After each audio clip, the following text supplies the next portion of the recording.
We are on our live. I'm waiting for Bernadette Broderick to join us. We are going to talk about books, about the books that we just wrote, and about the process that we just went through to write those books. And I'm just waiting for Bernadette to join us.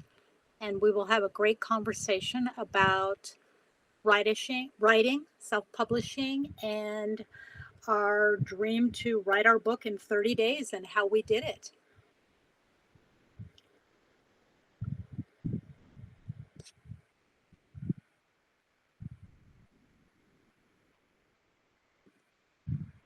Now, I am new to this, so I am trying to see if there's a way that I can get Bernadette to join me on the screen. If everybody, there we go. Hi, Bernadette. Nice to see you. How are you? I'm good. My gosh, I've had quite a bit of trouble here this evening because we're new. We're total newbies at this, right? We sure are. So I've been waiting for this pop-up to come up on my screen, and I think I must have had like 3 screens open waiting for this. Like I didn't know which screen would open. Anyway, I'm here now. That's the most important thing. Great. So good to see you. You too. I was just letting everybody know that we are joined together because you and I were in the same book club, the same book writing cohort group that we're still in.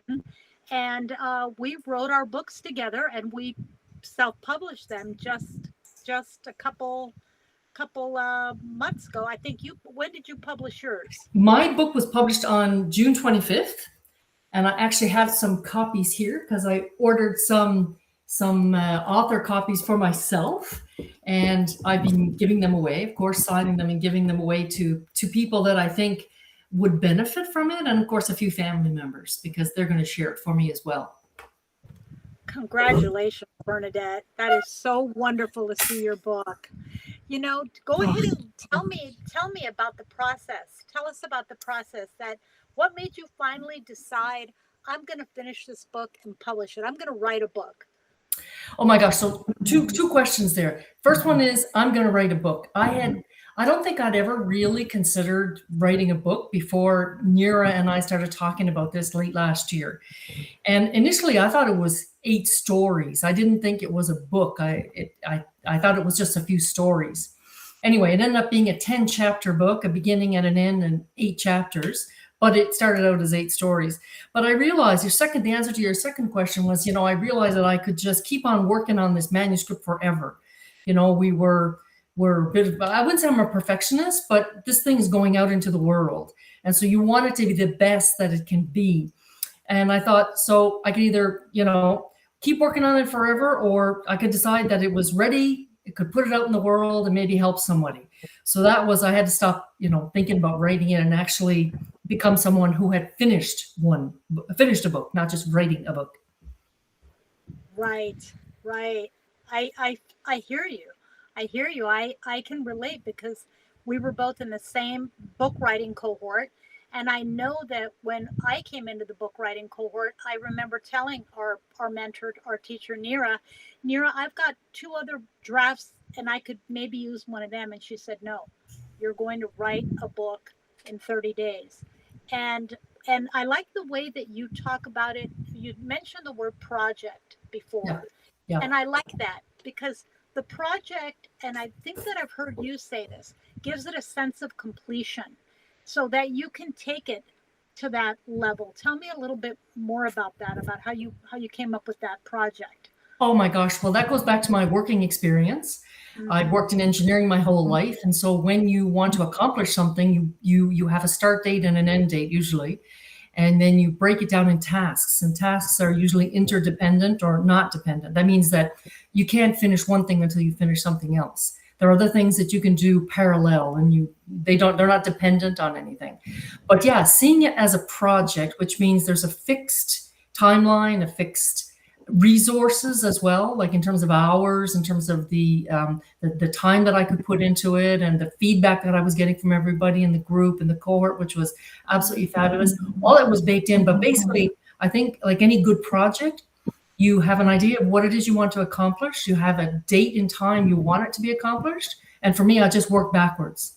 For me, I wanted that book out in June. I wanted it initially in May, but that didn't work out. So I thought, no, it's got to go out by the end of June. I set that date, and then I just worked backwards.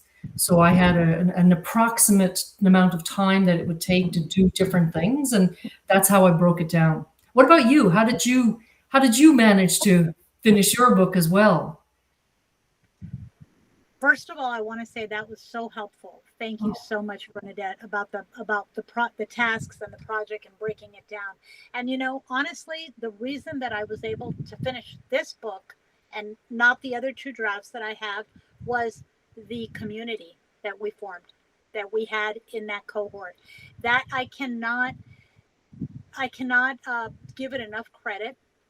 All the feedback that we had, Bernadette, Nira teaching us. And then the fact that even after we finished, I can't remember if it was an 8-week or a 6-week, I think it was, or a 4-week. It was write your book in 30 days. So it was a 4-week. Now that I think about it, it was a month.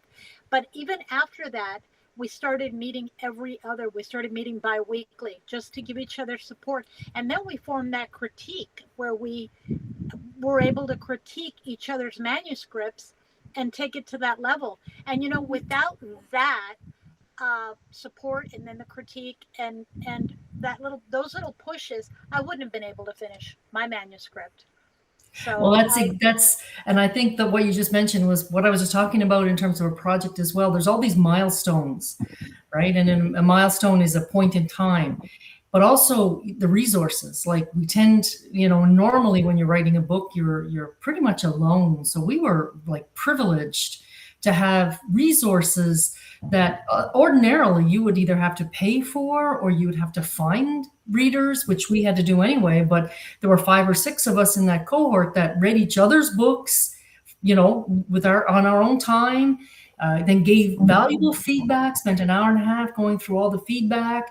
And because I think most of us are writers anyway, like we were writers before, I think it comes naturally to us to be able to see the good in any book. I think, we can look at a book and see its strengths, but we also knew the authors. So we knew that each of us needed a little bit of help as well as authors. So there's the book, which is the text and the formatting and so getting that book across the line is a huge feat.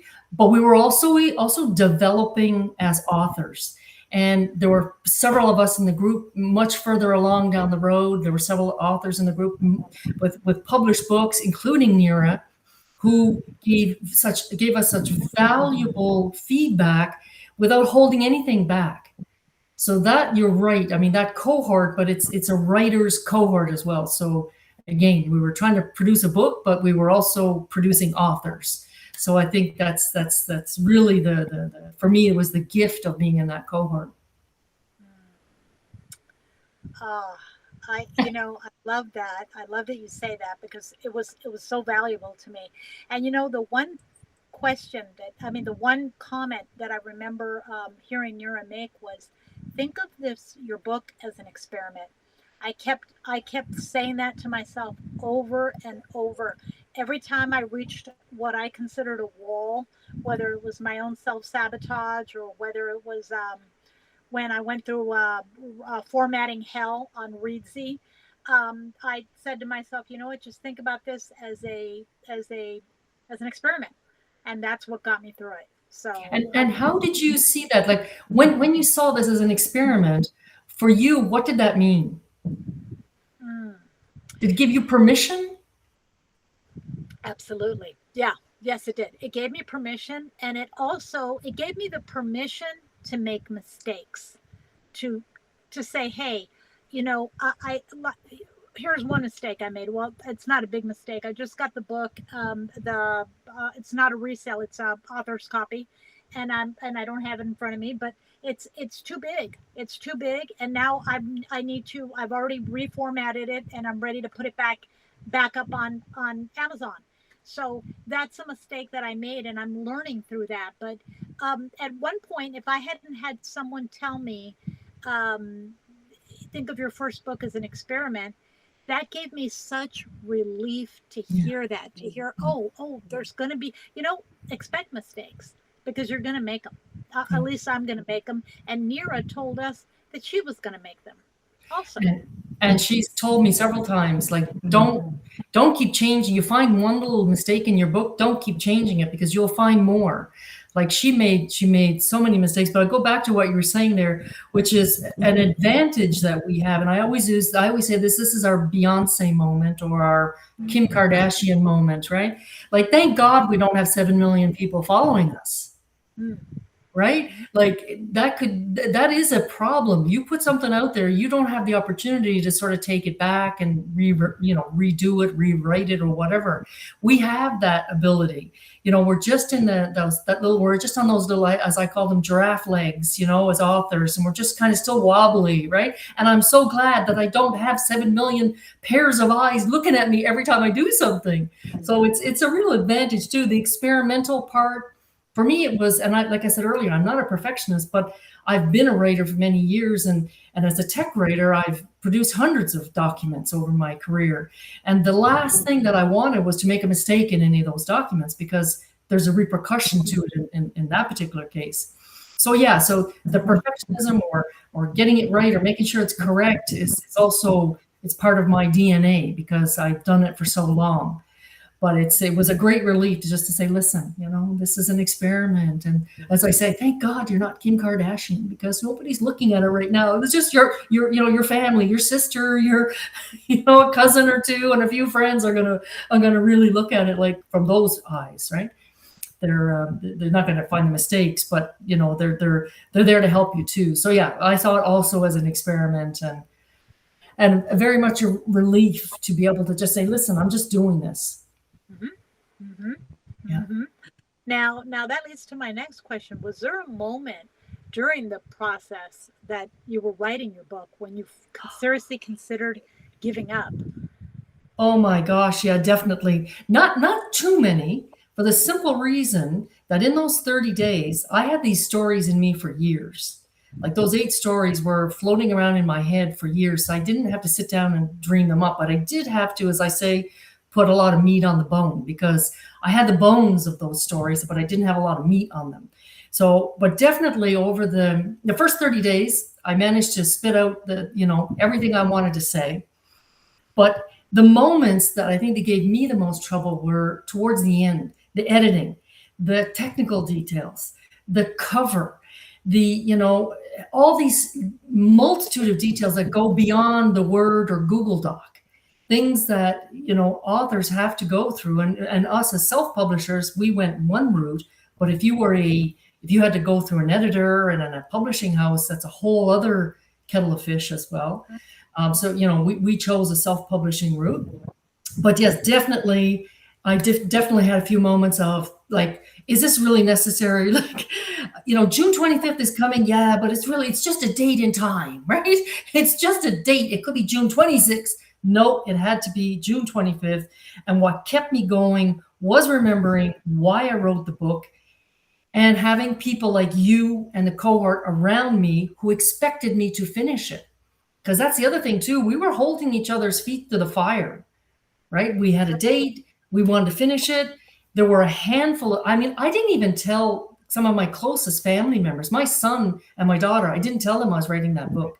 Because I didn't want them saying, when's your book going to be out? When's your book going to be out, Mom? Didn't you say you were going to have a book, So it was just a handful of VIPs, as I call them, this cohort, people in there. But I did it because there were people in that group that expected me to finish. And I had said that I did what I said I was going to do. What about you? Were you at moments during your journey? There were moments when I thought, what the am I doing? Why did I do this? I thought, and writing the book compared to the self-publishing, the formatting hell that I went through, that writing the book was easy. That was exactly compared to the last few weeks, because I just published mine about a week or 2 weeks ago. So compared to the last few weeks that I've been through, writing a book was a piece of cake, but it was the formatting, and then it was that whole mysterious void of doing something that I've never done before. which was go up on, I don't even shop on Amazon, and which was go there and upload a book. I'm not familiar with the site at all. So for me to be able to get up there and put it up there little by little was incredible. And there were moments that day that I kept saying, I kept going back and saying, what day do I want to do it? It's Tuesday. I said Wednesday. No, I said back Friday. Okay, well, if I do it today, and then there's so many things to consider, like that 72-hour period that they hold that book, that before you publish, getting into the site early and making your account so that you can, do the taxes and the finance purposes and the banking. Exactly. Things that you would never expect that you would have to do when you're publishing a book. The exact same thing happened to me. I'm like, huh, what's all this financial stuff and connecting my bank and what tax, what free trade agreement, because I'm in Canada, and what free trade agreement says that I can publish a book on Amazon and receive royalties from it, right?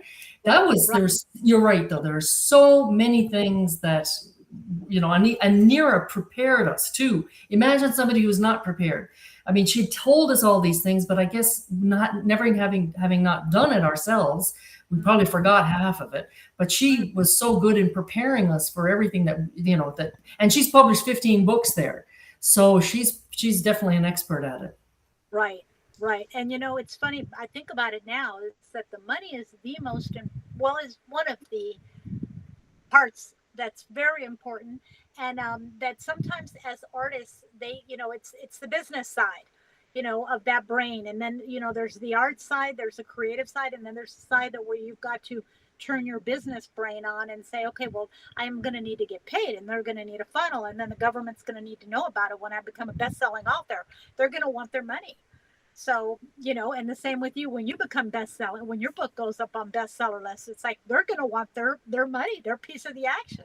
Absolutely. So, but what was really curious for me was that because Nira, the way she's approached this book writing that we're doing, she's told us, and she's educated us on this, that we're writing a book to create a business, right? It wasn't for me. And this was really funny because somebody wrote something on Substack about or maybe it was Nira anyway, it was something about, so when do I start getting paid from these books? And I'm oh, we get paid for these books? Mm-hmm. I had completely forgotten that when people buy them, we're getting a percentage of it. For me, it's a business book. It's an authority building book that I'm using to build a business. And for me, this is just a bigger business card. This is just something that I want somebody to read and see it as a business card for me. So the fact that I may also receive some money because I actually published a book on Amazon is very, it's not lost on me that I completely forgot about that, that because that's not, I mean, in our course, in our cohort, of course, that's what Nira is teaching us. The book is the basis for a business. So I was never expecting to make a lot of money on the book. But still, I'm going to make some money on it, and that's it's just such a nice it's just such a nice thing to realize. Thank you for bringing that up, because that is the reason we joined the cohort, was to build a business from this book, and that's a real pivotal, instrumental point. That that book is can carry over, and it can turn into workshops. It's an authority book, because then people will come to you later down the line. It's something that stamps you as an authority in that subject that you're writing about, and for you, it's life after retirement. Exactly. And I just want to clarify exactly what you just said there, because to me, I think if I had written this book, it probably would have ended up being a memoir if I was writing it in a traditional sense. There would have been many more stories in here. I may have been a lot more vulnerable, although I am still all the same vulnerable in this book. But it's not, to me, I think that's why it was so much easier for me to write this book than had I thought I was writing a memoir. I would have agonized over a memoir forever. But for me, right from the start, this was just a bigger business card. So it was really easy to separate it out and say, this book is not, this book is a start of a business for me, or solidifying a business. So for that, it was much easier, I think, to write. It wasn't as personal. I think it was just I wanted to just to share my experiences of navigating life after work. And I think what I want to also just say is that, what I've come to realize, I've been retired since 2023. I left employment, full-time employment, but I never stopped working. That's the big distinction, I think, in my book. I never stop working because I'm doing at this stage of my life, what I would call my life's calling, which is to help other people get through this transition from working full-time employment to retirement. But really it's a much bigger, it's becoming a much bigger thing because we're living longer. So what I consider retirement it was my parents' generation. This is not my retirement. So I stopped employment, but I'm not stopped. It's the end of employment, but it's the start of working. I think that's the way I see this stage of my life now. So this book reflects that. That is such an important topic that you brought up, that we are living longer and that we will be considering all the things from loss of identity, from different finance funds, so many different aspects that we're going to be considering when we do get on that road to retirement, wherever stage we're at. And so it's so important to remember that and recognize that, because this is not our parents' generation. This is our generation, and the people that you're helping have a completely different, or going to have a completely different experience than their parents did. Absolutely. And I think our target audience, actually, they do align, because you're also helping. We're both, like, our approach is for women, because that's who we are. That's who we think we can help the best, because women, generally speaking, have a different workload, whatever. We can get into that some other time, but our lives are different than men's lives.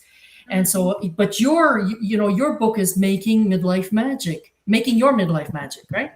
So make your midlife magic. So you have also, there's an element of what I'm saying in my book about navigating. Mine's a high level of this retirement or this next chapter in our life, but you're actually giving women concrete things to do to make magic. And I loved reading your book. I haven't finished completely reading it yet. As you said, you've put it up in the last week or so. So tell me a little bit give me an example, like, of somebody like me. I've been retired 3 years now. And so how can I make magic in my life now? What kind of suggestion could you give me that I haven't thought of, that could make some magic for me tomorrow? Okay, tomorrow. That's a great question, Bernadette. And this reminds me that right before you asked me that question, you brought up men and women, and because women, I think, we're more multifaceted than men with our careers, because sometimes we have additional roles within our careers, and that's the motherhood, taking care of aging parents, exactly. Those kind of roles. So Going back to your question, how could you make midlife magic easily? Like this weekend, you could make midlife magic by creating a ritual for yourself, something that is easy to do, something that feeds you, something maybe that you always wanted to do or you've been missing, and it could be as easy as, gee, I've always wanted to go into that bookstore and have a cup of tea, after church on a Sunday afternoon, or I'd really like to take a walk after dinner for 10 minutes or half an hour, because I've heard through another one of our cohort teams books that walking after we eat is great for our body. And that was in another book where she examined a philosophy from India, about Ayurveda. Yes. Yeah. Thank you. Yeah. So basically, to make your own magic is to find something that's works for you and that's easily accessible. And it doesn't have to be going and starting a whole new program, or going to the gym, or anything like that that's stepping out of your zone. It's taking a small step toward self-care. and a self-care that is something that's self-soothing, that is different from the way that I used to soothe. And I mentioned this in the book, is different from maybe a distraction like a glass of wine or scrolling on our phones. Maybe taking a self-care moment that would ground you in reality and bring you mindfulness in the present moment. And why do you think that's important for us at this stage of our life, Kathleen? It is important because this is a busy world lately.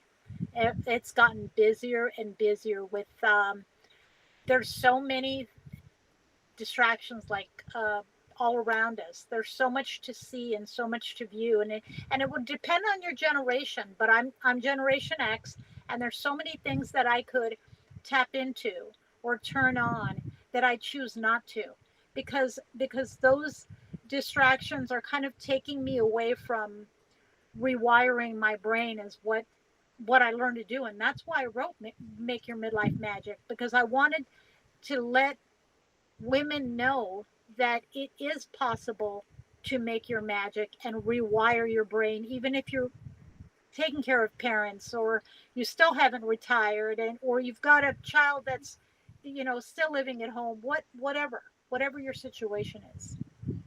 So giving yourself permission to experiment, right? So they could even, right? It could go as far as that too. Like we're so, after so many years of working, like we're efficient and we do things, without even thinking. And I think, yeah, these kinds of things involve creativity. And so using the other side of our brains that maybe for many years we've neglected, the creative side of our brains. So I love that. I love that. I remember reading in your book, you had a ritual about a box, a God box, you said, but you said it could be anything, could be any spiritual belief that you have. I really love that. Tell me a little bit about that God box. Well, I call it the God box. That's my favorite ritual in the whole book. Thank you for bringing it up. And I used it. It's my favorite too. And I used it this morning because it's so tangible. Yes. And because it's something that you can hold in your hands. And basically, you're taking a piece of paper like a sticky note, and you're just writing a worry on that piece of paper. And I'll give you an example. My worry right now is I'm going away this week on vacation, and I had a pet sitter cancel on me. So what I did was I wrote, I need a pet sitter, and I need the right person that's going to be for the right price, that's going to take care of my pets. And I'm going to fold it up, and I'm going to put it in my God box, and then I'm going to let it go. And that's how a God box works, because after I do that, that process releases it symbolically. It's going to release that thought from my brain. I'm not going to carry it anymore, and it's going to go out into the universe, and somebody else can take care of it. Some people call it God, some people call it higher power. It just depends on what you name it. Yeah. But sometimes we can't solve every problem today. Yeah. And so it's important to know that we can give it away to someone else. Yeah. So, and I love that. It's for in our busy lives, and as women, and certainly in my case, women, always supposed to have the answers, always supposed to be the one who everybody comes to. I'm going to figure it out for them. It's so it filled me with just such, I don't even know what the word is, peace, to think that I could give this over to somebody else to think about for a day or two. It just was such a relief. It was just, I just loved it. And it's been part of my, not a weekly thing, but I do use it when I need to. Oh, yeah. Wonderful. Yeah. That is so wonderful to hear that. Thank you, Bernadette, for using that. I'm glad. I'm glad. I that cohort that we were in, I was just thinking of a couple other things, and it's just magical. And I'm thinking another thing was some of the questions that we did in the very beginning, that it said to us, who is your reader? And that helped us focus. And then also the another thing that helped me focus, and then I'm going to ask you what helped you focus. One thing that really kind of kept me grounded and kept me level was um, taking each chapter and then writing, okay, this is the promise that I'm going to make in this chapter at the as the subheading, and to remind myself, okay, stay right here, because writing for me became a process. Like I'd sit down to write, and then I'd feel like I was floating away in a hot air balloon, because my writing would all of a sudden go off into a different tangent, or a different place. So Wow.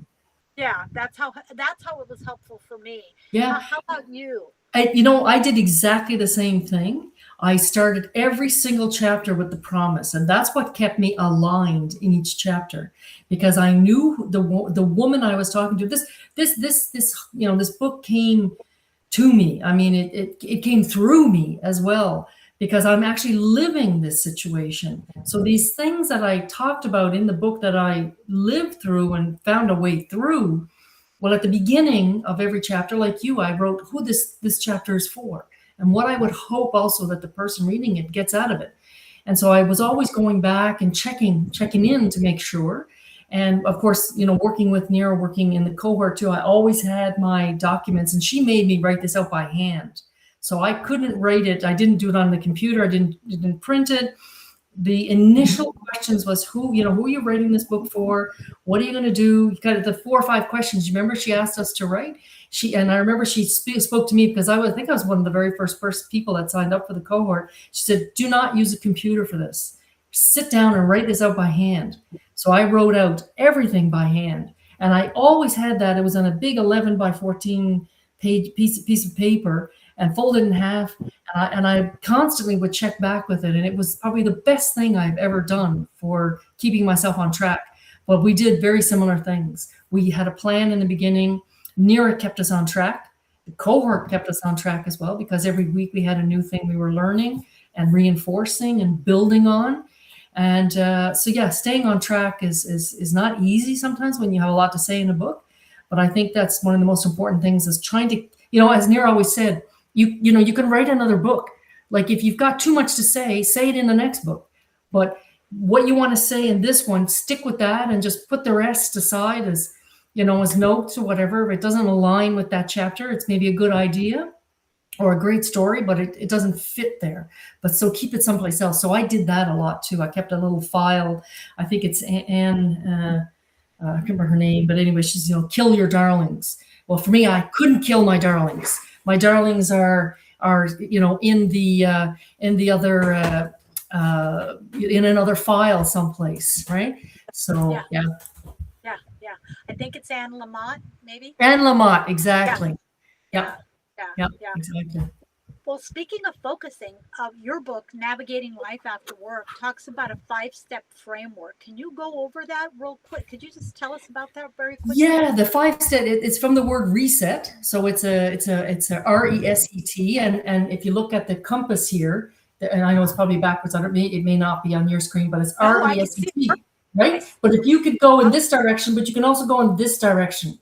There's no way, and T is at the end. So that's the transition you're making from employment to retirement. But the RESET, so R stands for reclaim the goal, which is who are you and where are you, where were you before all the work that you did and everything, showed up. The next one is engineer the exit. So you want to leave something, but you have to consciously leave that, whatever it is you're leaving behind, bless it and leave it behind. For me, in many cases, leaving my work, it was, I went through a really bad experience, but sometimes you just got to lay that down, because I'm never going to get closure on it. So I just engineered my exit out of it. The next one is strategize. What's that? Sorry? Love that word, closure. Yep, Sorry to interrupt. exactly. That word. Go on. Yep. Yeah. So the S is strategize the season. So what is this next season all about? What do you want to do? It doesn't have to be, we're not looking at another career here. I'm not asking anybody to reinvent themselves, but if that's what you want, that's fine too. If you want to go back to school, like if there's something you always wanted to do, you now have the time and the money, go back to school. So strategize this season. But for me, a season is like a season. Let's say 90 days. So let's just look ahead for this season and see what I want to do. make a plan and modify it as I go. Extend the brand. So this is really where you look at who you are, the things you want to leave behind, the things you want to carry with you into this next season. So there may be things that you did in the past in your job. You don't ever want to do that again. But there's other things that are you. So let's concentrate on the brand that is you. Let's concentrate on the brand that is Kathleen and what she wants to bring forward, because there's lots she wants to leave behind, and she can't carry everything with her into this next chapter, but it's our chance to lay it down, right? And then transition with clarity. So you transition from whatever employment you had into this next chapter, into doing the work that you're meant to do, into doing meaningful work. And I think that's for me, this transition is to end up doing something meaningful, because that's really important to me. It's maybe not important to, I wouldn't say it's not that it's not important to everybody, but some people, the meaning that they want to get out of their lives now is rest. They want to golf. They want to see family. They want to travel. That's meaningful for them, right? But it's not necessarily for me, and maybe not necessarily for you. So that's my 5-step framework. And throughout the book, at the end of each chapter, at the end of each sort of story or experience that I've had, I ask you questions, and I ask you to, look back at the things I've written and just sort of see, so where are your, maybe I'll just give you an example. So in chapter 4, which is taking your bearings, because I worked in the maritime business for a long time. So my metaphors in this book is about a compass and a bearings and the winds and the currents and all that stuff. But, if I told you, in this chapter 4, 2 compass questions I had were for reclaim the goal and strategize the season. So the questions is, what is true about your life right now, even if you've been too busy, too afraid, or too distracted to admit it? What can remain, even if the old structure cannot? And what would change if you stopped asking, can I keep this going, and start asking, is this still life-giving? So that is so important, because you're right, we can't carry everything with us, and we shouldn't have to. And there's parts of ourselves that we're going to need to shed after we leave a job or a career or long term, and so that we can start anew, or even feel new, fresh, and going into retirement, even if we're not getting another second position or doing a dream that we, even if we do just want to golf. But there are things, what's so important about that is the word closure that I heard you mention, is getting that closure after you're able to leave something. And most people don't take the time to do that. They don't. And it's so important, because without doing that, you can't successfully move, or at least for myself, haven't been able to successfully move forward. Absolutely. And I totally agree with you. I could have had this ruminating in my mind for the next 20 years, what happened to me on the day I decided to retire. I could have let this just eat me alive, but I just said, this isn't where my energy is best spent. And it's almost like, the old expression about revenge, revenge is really, it's expecting someone else to take the poison, but it's actually you're the one taking the poison, So for me, it was just like I had to lay this down. I had to stop thinking about it, ruminating, reliving all these conversations in my head, and thinking I'm going to come up with a different outcome. I'm not going to. So I just got to make peace with it and let it go. Love that. I love that. Wow. Well, thank you so much. Did you want to put a link to your book in the chat? Do you want to do that? I sure will. I didn't think about that before. If I just go here to Amazon. I just thought about it now. And yep. 1 second. The other thing I just wanted to ask too, the one thing is, what would you say to somebody right now, Kathleen, who has an unfinished manuscript, or they have something they want to say, but oh my gosh, hang on. But they've got this unfinished manuscript someplace, or they've got these, like me, like stories in my head. What would you say to somebody who has got those, who's a writer and who's thinking, this? And I'm just going to put my thing in the chat here, the book link. It says I have to upgrade to chat. Okay. Yeah, I can't do. So yeah, what would you say to somebody who's got an unfinished manuscript? I would say if you've got like I still have a couple unfinished manuscripts, I would say do what you can.